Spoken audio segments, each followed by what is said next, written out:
ময়মনসিংহের ভালুকায় সোমবার দুপুরে রোর ফ্যাশন কারখানার শ্রমিকরা বকেয়া বেতনের দাবিতে ঢাকা ময়মনসিংহ মহাসড়ক অবরোধ করে প্রায় ৩ ঘণ্টা বিক্ষোভ করেছেন। শ্রমিকরা অভিযোগ করেছেন যে কারখানা কর্তৃপক্ষ গত ৪ মাসের বকেয়া বেতন ও বোনাস পরিশোধ না করেই কারখানা লে অফ ঘোষণা করেছে। ফলে তারা মহাসড়ক অবরোধ করে প্রতিবাদ জানান। ফ্যাক্টরি যেহেতু ক্লোজ হয়ে গেছে, সমস্ত এখানে সার্ভিস বেনিফিট আছে, ম্যাটারনিটি লিভ আছে, তারপর হচ্ছে এখানে রিজাইন বেনিফিট আছে, সমস্ত আইনগত পাওনা যা আছে সম্পূর্ণটা ক্লিয়ার করতে হবে।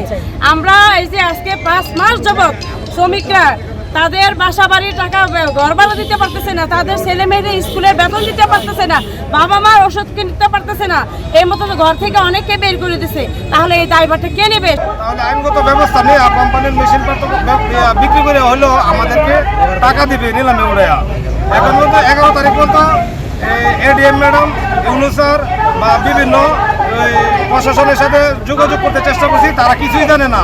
তাই আমরা এই কর্মসূচি দিতে আসছিলাম, এখানে রুট অবরোধ করছি। এখন তাদেরকে আমরা জানা দিচ্ছি আমাদের কালকের ভিতরে যদি ফলাফল না দেয় তাহলে আমরা বুধবারে আবার রুট ঘেরাও করবো। এরপর স্থানীয় প্রশাসন, পুলিশ ও সেনাবাহিনী ঘটনাস্থলে পৌঁছে শ্রমিকদের শান্ত করে মহাসড়ক থেকে সরিয়ে নেন।